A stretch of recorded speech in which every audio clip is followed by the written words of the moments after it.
ბატონი ბიძინა მახარაძე.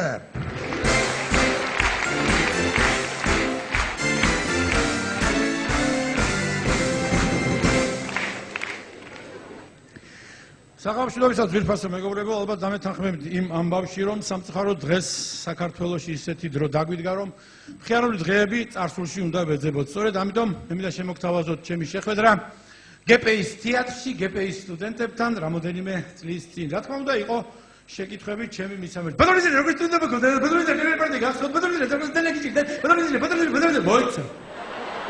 გრიგრიგო.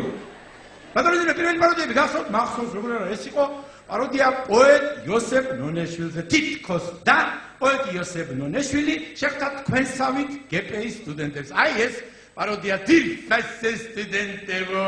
მე მოგდანისული პეტრე ლექსი, რომელიც ჩემი საზრი ძალიან დასახავს თქვენ სტუდენტურ ცხოვრებას. აი ეს ლექსი დილის 11-ზე ადგომა ინსტიტუტთან ჩავლა, რუსთაველზე გავლა, ლუცხანაში ავლა, ხანკინოში შავლა, რა გამოვიდა სწავლა. ბატონებისას მეტოვის დროს გიჭირდა ტკი, მიჭირდა 100-ია, ყველა მანამ სწავლობ, გიჭირდა ქშია. აი რო დაამთავრებ, მერე აღარ გიჭირს, მარტო ქშია. ბატონებისას როგორ სტუდენტობა გქონდა? გადასარევი ფული ჩვენ არ გქონდა, საჭმელი ჩვენ არ გქონდა, მაგრამ სულ კაი ხასიათზე ვიყავით. ეხლა ადამიანი ხასიათზე რომ მოიყვანო, $100 უნდა აჩუქო. მაშინ კი მანეთის დანახვაზეც კი, ისეთ კაი ხასიათზე მოვდიოდით. ეხლა რომ ბიძინა ივანაშვილმა გიშვილოს ისე. თელი დღე საერთო საცხოვრებელში სულ იმას ფიქრობდით, რა გვემაიმუნა, რა გვემამაძაღლა ერთმანეთისთვის. შენ ვინმეს ჩუმად საკმოში ლურსმან შეურჭობდი. ნუ იმას დილით პირის დაბანი დროს უცებ რო გამოღვიძებოდა. ის კიდე ტუფლებში კნოპკებს ჩაგიწყობდა გულაღმა, შენი ტუფლების ჩაცმა, ჩვენ ქალაქს რო გაეგო. არც გოგონებს ვივიწყებდით საერთო სამზარეულოში, საჭმლის ზეთის ბოთში, უსხამდით მანქანის ზეთს. მაგაც უხაროდათ. ზეთი რო არ თავდებოდა. მართალია მეორე დღეს ქალების ტუალეტთან რიგები იდგა. ჩვენი მისამართი წევლაკრულვა ისმოდა. ჩვენ დაგემართოთ, მუდმივად ჩვენ ავტირს დროები. რადგან ჩვენ პასუხობდით ისე გაგეხსნათ ბედი, როგორც ამჟამად კუჭი. აი ასეთ მაიმუნობაში ვიყავი და ნუ ლექციები ხო საერთოდ ცირკი იყო, ოღონდ პუტანების გარეშე. აბა იქ იყო მაიმუნობა თუ იყო, განსაკუთრებით სის ამოკითხვის დროს. ხმალაძე, ვარ! ფაფაძე, ვარ! ახვაშვილი. არა გაცავარ პატივცემულო. როგორ ახვაშვილი შენ? ლექციის ხელობის დროს ღვინო მივირთვი? არა პატივცემულო, მე მაშინ მივირთვი, აქ რო ჩავაბარე. მახარაძე! მახარაძე! მახარაძე! ვა, პაპუასი იყავი, პაპუასად დარჩენ. გაჩეჩილავდე, ნე? რომელი თითქმის აიჭრა ლაბარაკი? რომელ ფაკულტეტზე ხარ? გეოლოგიურზე. მაშინ ბოდიში შეიყავი და განაგდე ძებნა.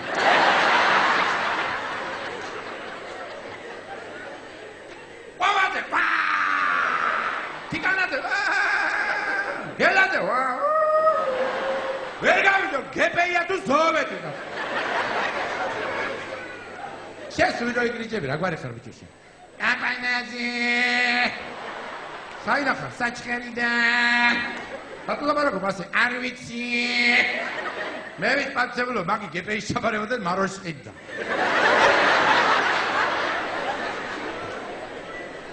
რამაღალაკის დაგადარებული ამ GPI-ში უნდა მოიწყოს. გაგიზდა ლექტორი, აიღო ჟურნალი, დაანარცხა მაგიდას, მაგიდა დაიმსხვრა აქტი, მე შევასრულე ჩემი პირველი პაროდია.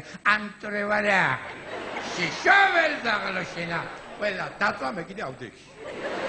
იმიტომ რომ ლექციიდან გამაგდეს. ნუ, ლექციიდან საწავიდოდი, რა თქმა უნდა, ბუფეტში. რა შევჭამდი ბუფეტში, რა თქმა უნდა, კატლეტს. როგორ შევჭამდი კატლეტს, რა თქმა უნდა, უკუღმა პური ზევით კატლეტი ქვევით, იმიტომ რომ კატლეტის დანახვა შემეძლო. მაგრამ რო შევედი მაინც ვიკითხე საჭმელი რა გაქვთ მეთქი. რა ვაუზდაობიო და კატლეტი. მაგრამ ლობიო არ არის. რაღაც ხიზამდე ავიღე კატლეტი დაუწყე ჭამა. ნუ, კატლეტის ჭამა ჩვენს ბუფეტში ძალიან გავდა ლატარიის თამაშს. არასდროს არ იცოდი, რომელ კატლეტში იდო ხორცი. დავშოთ გაგიმართლა და ხორციანი კატლეტი იპოვე, ხო? მაშინ ჭამა დიდხანს გრძელდებოდა, იმიტომ რომ ხორცი იყო ასეთი.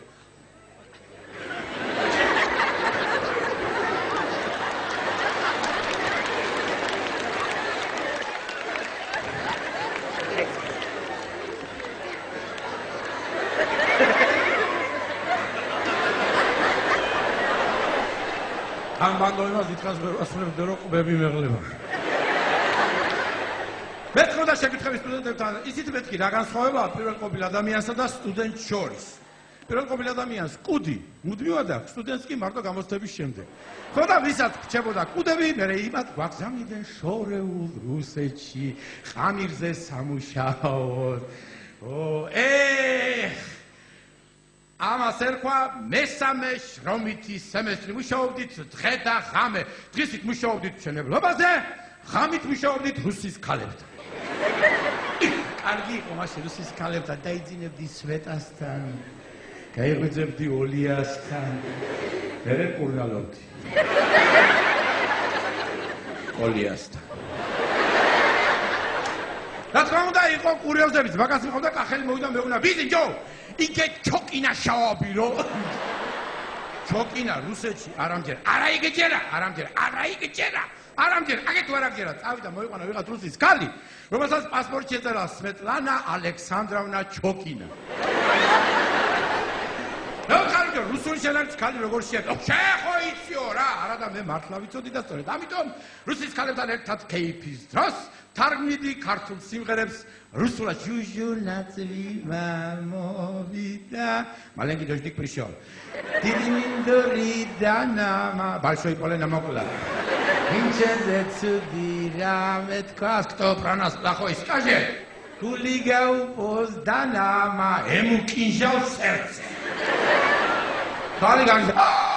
Какая прекрасная мелодия, какой ужасный текст. А про любовь что-нибудь можете спеть? Конечно, вы утхали про любовь. Го-го-го-го-го, мы сейчас замети. Девушка, я кроме тебя. Я никого не люблю. Сихварули сенцем с гульси. Любовь в моем сердце. Ханджела да гитаре бия. Засунула как кинжал. Мама, убиваю туда гайс. ეხლა მე რასაც გიყვებით ეს მარტო გპ-ის სტუდენტებს კი არ ეხებოდა, მარტო გპ-იზე კი არ ეხება. ასეთი იყო ყველა სტუდენტი, ყველა ინსტიტუტისა. ნუ განსხვავება რაში იყო? სამედიცინოში შეხვიდოდი, თავი მონასტერში გეგონა, იმიტომ რომ მარტო ქალები იყო. სასოფლოში შეხვიდოდი, თავი სტადიონზე გეგონა, იმიტომ რომ მარტო კაცები იყო. უნივერსიტეტში შეხვიდოდი, თავი პანთეონში გეგონა, იმიტომ რომ მარტო გენიოსები იყო. და მარტო გპ-ში იყო. მუსიკოსი. მე მუსიკოსი არა ვარ, მაგრამ გპ-ი მაქვს დამთავრებული და თავად მიხვდებით რატო ვარ იუბორნეში. აბა გარდა.